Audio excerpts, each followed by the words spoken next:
Three friends, one amazing series of YA novels, an insatiable thirst to relive the glory that is K.A. Applegate's literary masterpiece. This is Fanimail, the Dork-Bajir Chronicles.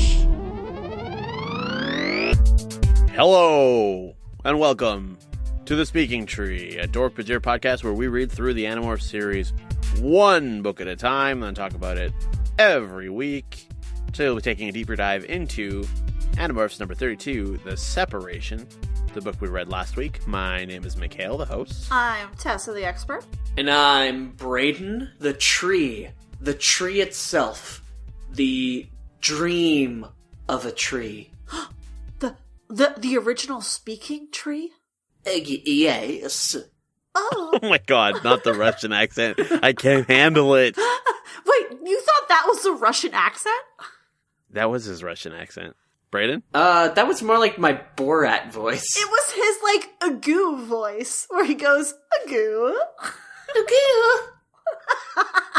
I can't tell if I'm being racist or you are being racist. It's not racist unless it's racist against anime. Oh my god. Okay, first piece of... Fanimail! Ooh, yeah! Fanimail! Ooh, yeah! First piece of fan mail comes from @PilePilePoo, @Paul Leary on Twitter. Man, that's a really long username to have for I know. Twitter. Pia. Jesus. Don't make fun of him. And it says, although I love the Animorph books as a kid, I never actually read all of them. Then I came across the Dork-Bajir podcast, and a reading/listening project presented itself.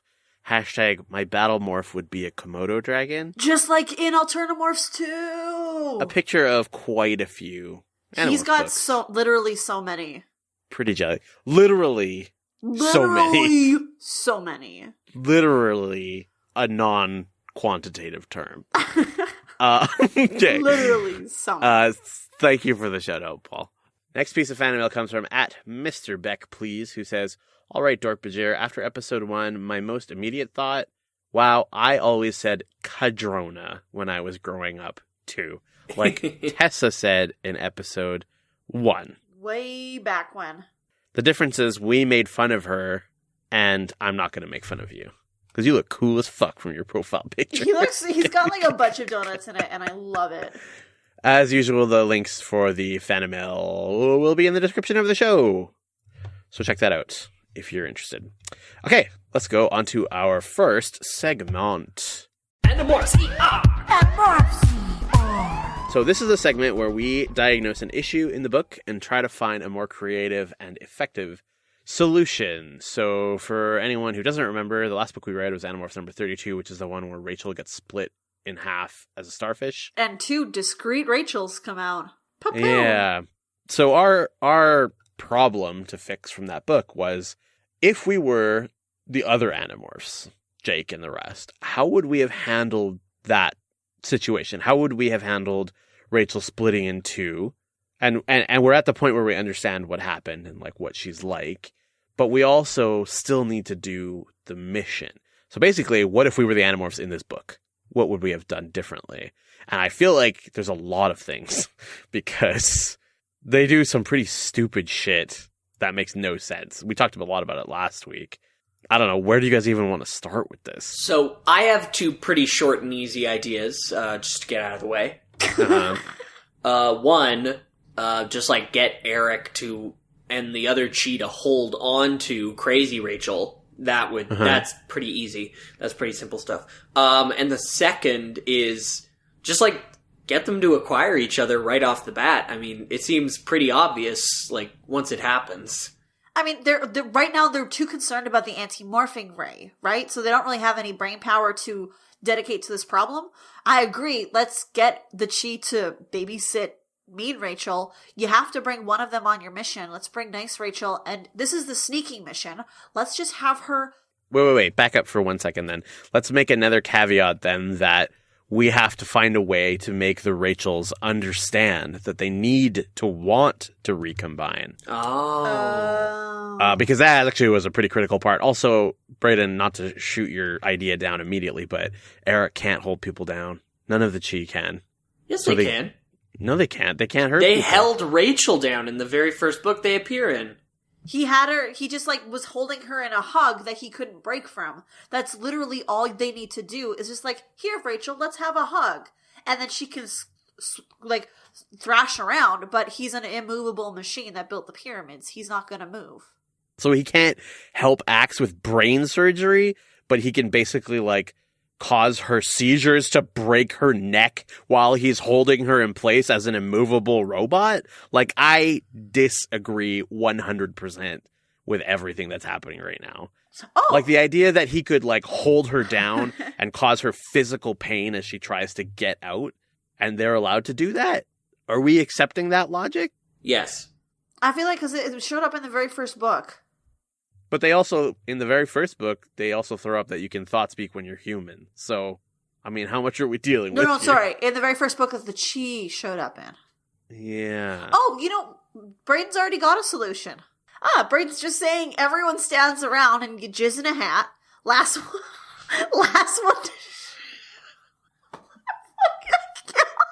Okay. You know what? This is a very serious suggestion, actually. So I will take it if you can handle it. Please, I'm too embarrassed. She's reading his solution. The single line of text that he's written on this entire pad of notes. Jizz in a hat, last one to shoot puts it on.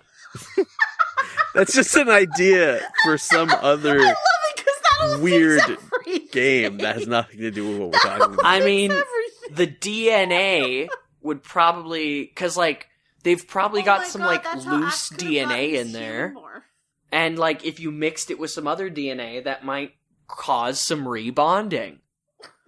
What does this have to do with Rachel remolding into herself? Jizz is genetic, is DNA, and sticky. It's pretty much genetic glue.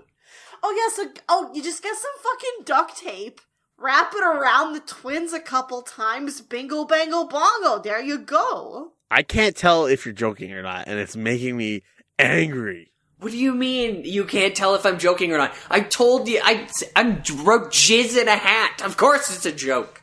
The last time you wrote, just explode them. In the notes. Okay, let's say maybe the Chi isn't holding her down. You can just have the Chi hologram some fucking battle royale, right? That makes so much sense. And then angry, like mean Rachel will think it's real and just fucking go ham until she's exhausted and falls asleep. And falls asleep like a fucking toddler. Like a little toddler, like a little tiny baby. Like that's how you can babysit me and Rachel.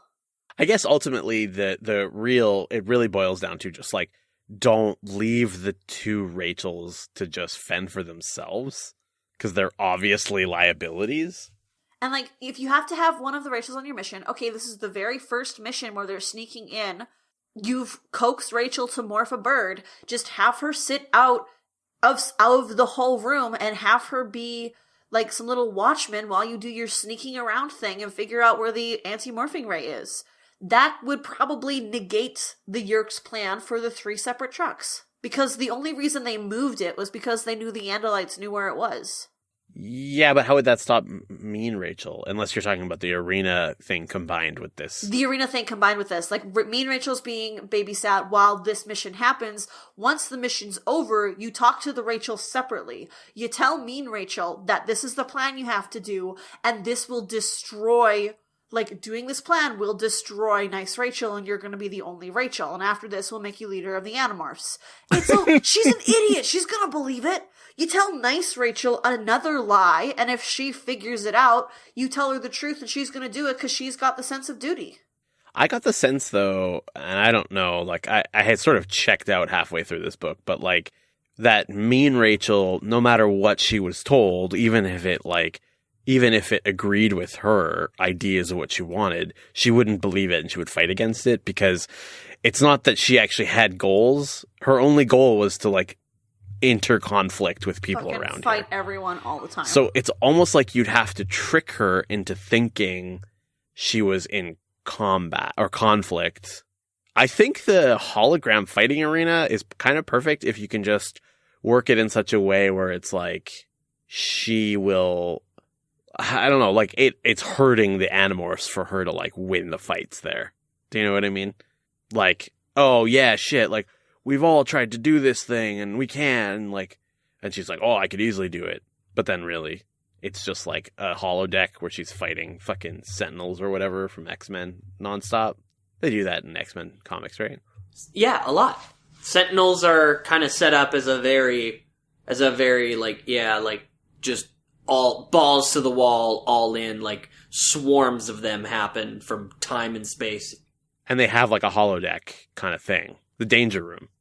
And like, okay, for any of the sticklers out there that like this whole, what are we calling it? The fucking fighting arena would be abusing the chi. Don't use the chi's help. Just give Axe $20 and a ride to Radio Shack, and he could probably whip something up. I mean, no. What? That's not true. Homeboy $20? Yeah, he just needs to buy like 3 different things, and then he can create like...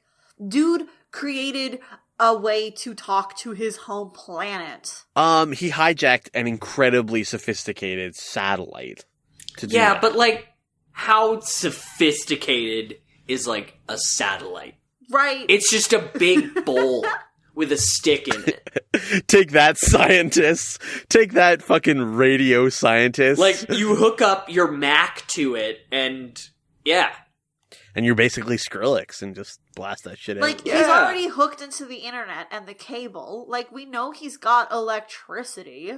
He can just do what my old grandpa used to do and just, like, steal some more juice from, like, the pot farmers on the other side of the forest. And... Stop describing your grandpa's crimes. He's a crimeful man. Okay. We got a few things to sort out here. So, I think initially, before the mission, definitely keeping them away from contact with literally anyone would be a good idea.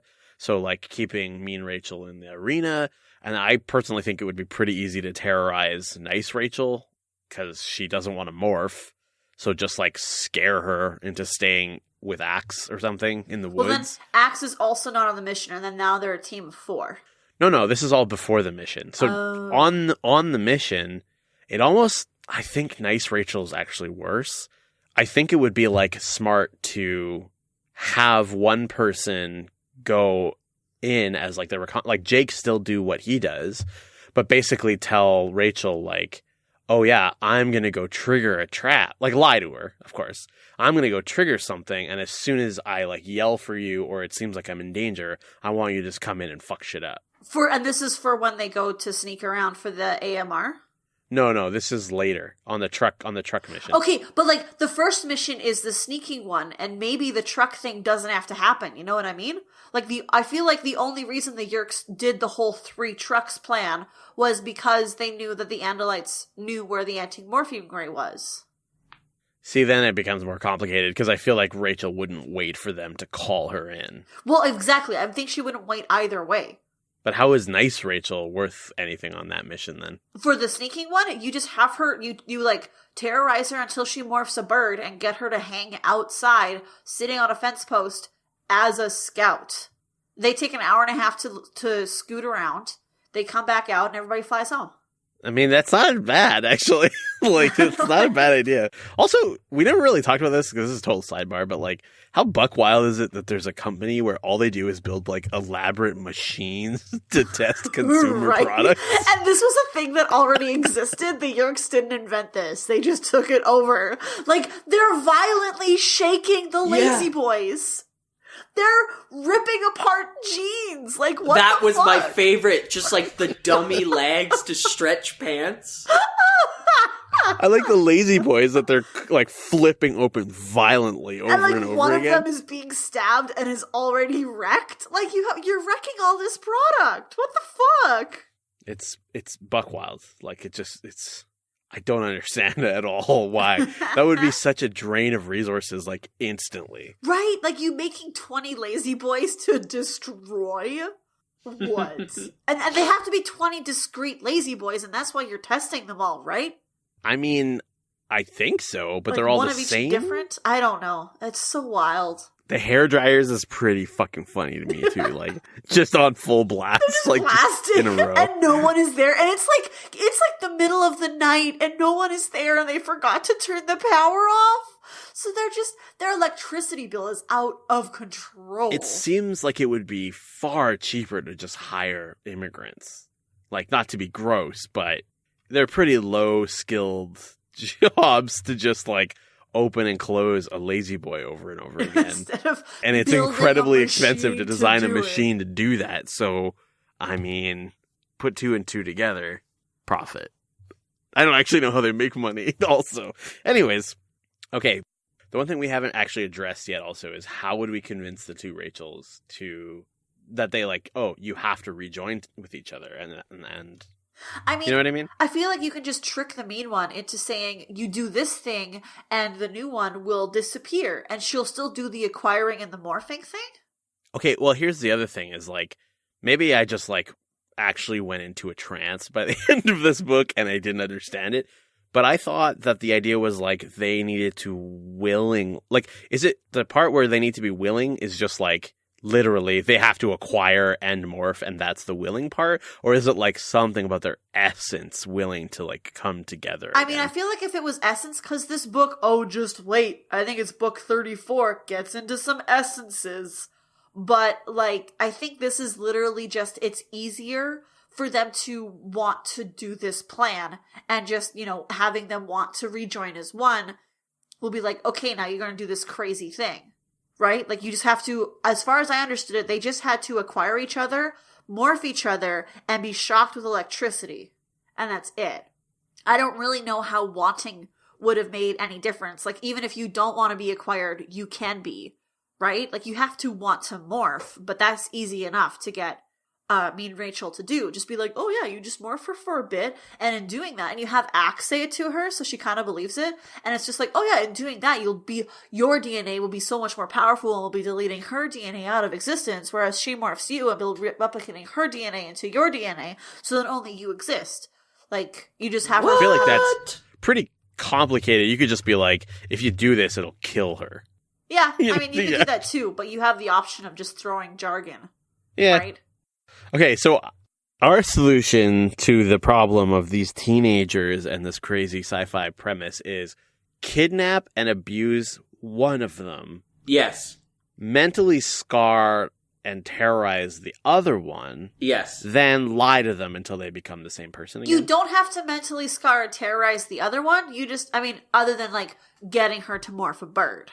Yeah, and she even describes in the book, like, I know everyone says you don't get the same amount of scared every time, but I do. So, well, she talks about how she's missing that part of her because it's in me, right. Rachel.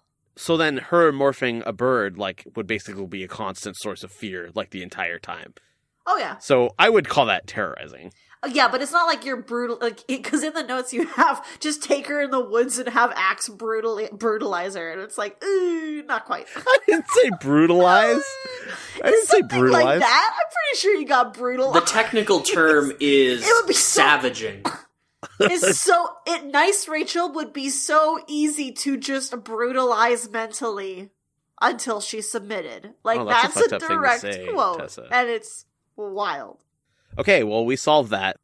Our next segment. Everyday Animorphs. Everyday now. In this segment, we try to tackle a sort of everyday situation that might have happened in this book. All the normal rules of morphing apply. No morphing humans, especially.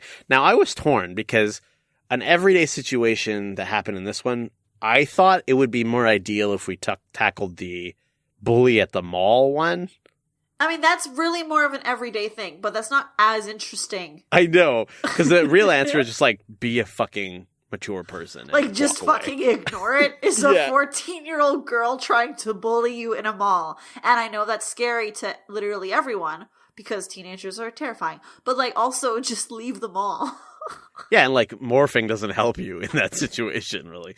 So I decided instead, if you had a twin that was, like, the opposite of you, how would you, like, deal with that? ? With some caveats. Brayden, listen the fuck up. Kate, but... No murdering, hurting, or maiming your other twin. You are still subject to human laws. Brayden. human laws. Oh, you are still subject. That assumes I am subject to human laws right now. Oh, damn. Okay, fine. You are space subject to human laws. But also, it's not really your opposite, right? It's more like if you were split in two, what would your halves be? Yeah, that's a good point, actually. So the opposite of you would just be like dead, basically. It's just like, what would your two discrete halves be? Angry Braden, horny Braden. Like, I'm we know calling that right obviously. Okay, so describe to me what Angry Braden looks like versus horny Braden. Angry Braden is, Virtually indistinguishable because they both have raging erections. Just for different reasons. Oh, what if horny Braden just became this like really gentle lover and Angry Braden couldn't get a boner? Oh no! and he just like, I think this is like, okay, this becomes actually a really cool, like altered carbon story noir set in like the modern to future setting where, called Angry Braden, Horny Braden. Where like horny Braden doesn't realize Angry Braden is out there, and he just goes out and he becomes this world class like lover. Like he's the Don Juan. Oh my god, it's pronounced Don Juan. Don Juan. He's the Don John is the American version. It's the American remake. Hello, ladies. My name's Don John. He's the Faust. He is like this guy. He is this he's this hardcore like lady lover who just is semi-famous around the world for getting puss and making it good. But then like just one day he just gets this call like, I know your secret. Because I am your secret. I tried so hard to be like you, but I can't get a boner. What's going on here? Who is this? If you can't get a boner, just take a pill, pal. I did take a pill. And I used it to choke women. Okay. And then it's like, horny Braden can't let his dark secret be revealed that he's actually like an immortal alien magic lover. So he has to solve this mystery himself. And like who it is and why it is. And then it finds out, and then he uses his morphing powers to do so because he still has morphing powers in this universe. So anyway, the movie ends with horny Braden realizing he needs to fuse with angry Braden again. And he does it. He realizes like, I can't beat him. I can't beat him in a fight. I have to seduce him. Okay, wait, how would you use morphing in any of these things? Like, probably like, reconnaissance, combat, I'd probably try to fight him a couple of times, but he can morph too, and he knows all my moves. And also, he has all this training from choking women, Ted Bundy style. okay. That's awful. So anyways, did you know you don't need a SIM card in your phone to dial 911 and report a sex predator? PSA. I think a little Ted Bundy lives inside of me. Are you saying that if you split your personality in half, some part of you idolizes and wishes to emulate Ted Bundy? No, I'm just saying my murders would be very Ted Bundy or Dahmer or Jack the Ripper-esque. So the worst people that ever lived on a sort of like micro level. I would say on a macro level. Not really. I would say like Nero. I think eventually, like, Angry Braden would get to, like, Nero levels. Like, oh my god. Wait, are you talking about Robert De Niro? No, Nero, the Emperor. Emperor Nero? Robert De Niro? Emperor Nero, who was big into torture and fucking and torturing and fucking. I mean, Robert's kind of like an emperor of film, so you can see my where I got God. confused. What if they had an Emperor Nero film starring the real Nero? De Niro. De Niro. They had one back in the day that was starring Robert Dat Nero? Robert Dis Niro. Oh god, okay. I actually thought this out and was pretty serious about my answer. Okay. But well, I think I was too. I talked about murdering women, and I took it very seriously. What are you trying to say? Given the right context, you would be in jail right now. If only he was in jail right now. Would make our lives right? a lot easier. Like, fuck. I heard they have good internet for recording podcasts. Okay. Less interruptions. I feel like if I was split into two, my one side would be like the side that's like, I should like establish long-term like roots so that later in life I'll be set up pretty well. So I would probably be like in the trades or something, and would eventually move up to like some middle management position. But I'm not like super ambitious. I'm pretty good with my like 65K USD like salary, and have a family, and I'm like do fine. I have like a 2-story house, 4 bedrooms, 2 kids, a wife that I never divorced. But the other person would be like really, really, really idealistic about like art and being an artist, and like would definitely live or move to cities like Prague or New York just to be like, yes, I can smell. I'm breathing the same air as Capote. Oh my god. And fucking Proust and stuff like that. That's so insufferable. It's not cheating if there's another one also having sex with my significant other. Sure. It's not cuckoldry. It's not cuckoldry. I mean, either way, it's not cuckoldry. But I'm sure, like, my quote-unquote sensible twin would leave a pretty, like, wouldn't leave much of a legacy, but also wouldn't, like, really hurt anyone. Whereas my quote-unquote bohemian twin would die at, like, 27 and just, like, in a fucking alley, like, begging for food. I also think that the bohemian one would have a lot more sex than the... Oh, Dunk! Here's Mikhail's hot take on the state of modern marriage. Okay. Moving on. So, I feel like mine would be almost, like, my two halves would almost be similar to Mikhail. Like, I feel like I'd have, like, the more sensible side, and then, like, kind of the artsy-fartsy horny side. But I don't know. I feel like because I've already had this idea, now both my two halves would know of it and be into it. Like, there's a corpo one who loves stability and, like, listening to office gossip and eating those free donuts. So she would work in an office and make a bunch of money for us. And then the other one works at home, works on her art, gets to sleep in and hang out and have fun vibes.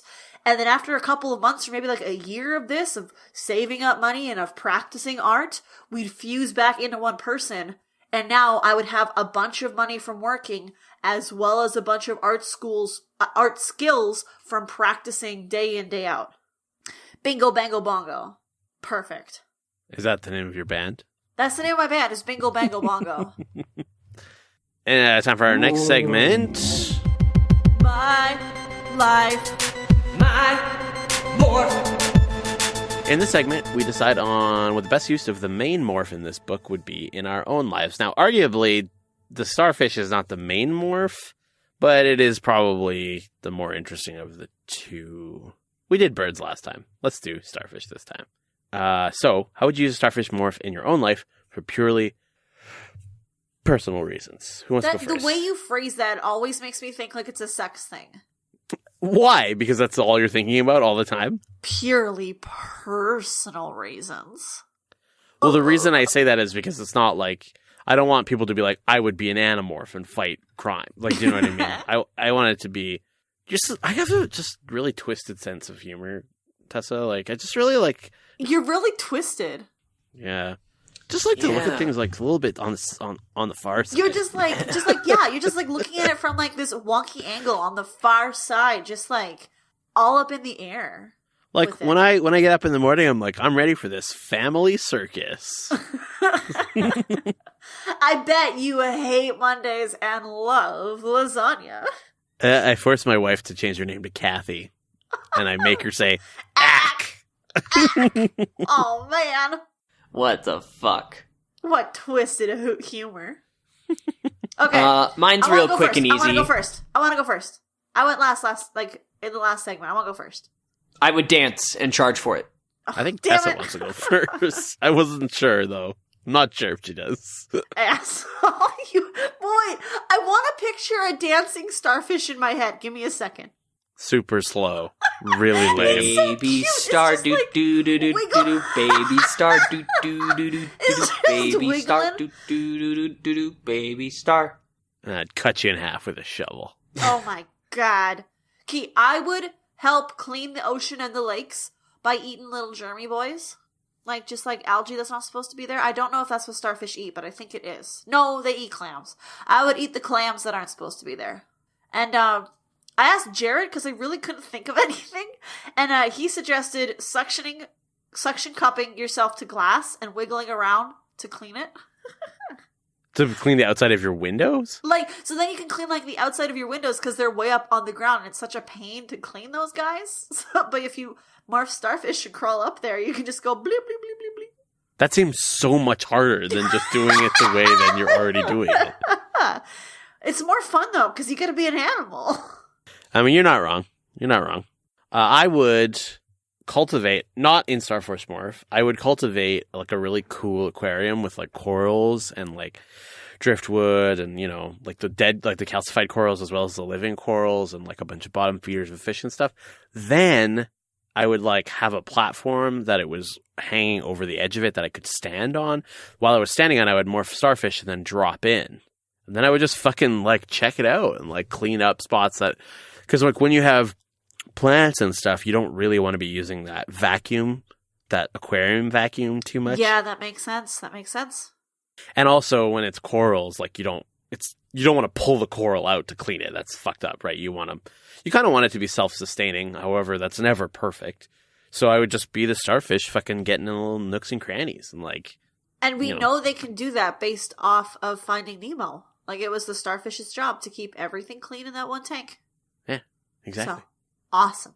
That was a sexy-ass starfish. That was like a mom, wasn't it? Willem Dafoe in Finding Nemo was way more sexy than he should have been. I know, Who was right? Willem Dafoe in Finding I'll Nemo? give you a second to Google it, because the best, like, the reaction I had was, who was Willem Dafoe? Oh. I just Googled it. I Yeah. can't find it on the internet. Can you just tell me? He's the blackfish with the He's- fucked up fin. He's the one that's got the scar on his face, Oh, who yeah, wants okay. to escape so bad. I got a fucked up fin too, Nemo. You know what that means? Yeah, I wanted to escape. You know I'm secretly a big deal in New York. The difference is, like, I killed a man. The difference is I had to kill your mother to do it. Obviously, I asked smarter people than us to answer this question. There's some really good answers. There's ranging some really it good answers. everywhere, like all over the place, to funny to very serious ones. I picked out a few of my favorites here. So patron Steve says, you know how aquariums have touch tanks? Like where people can touch and pick up sea creatures? If you're really lonely, you could sneak in and perhaps feel the touch of another human being for the first time in years. Very nice. I like that. Patron Greg says, you could hide in a toilet when you're trying to avoid someone. Now, I'm not sure that that's the best place to hide. I think he means the tank at the back, where the bobber is, where you don't get flushed or pooped on.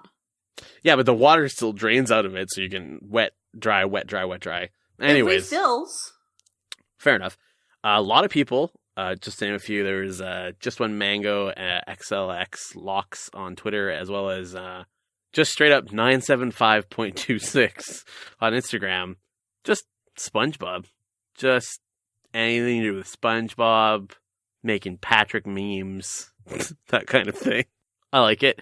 I think the overwhelming response, though, was just like cloning yourself, like splitting pieces off and cloning someone. Like Pedro, from actually the teacher that we interviewed, who was teaching his kids Animorphs, said that he'd make an army of clones. Classic movie polls.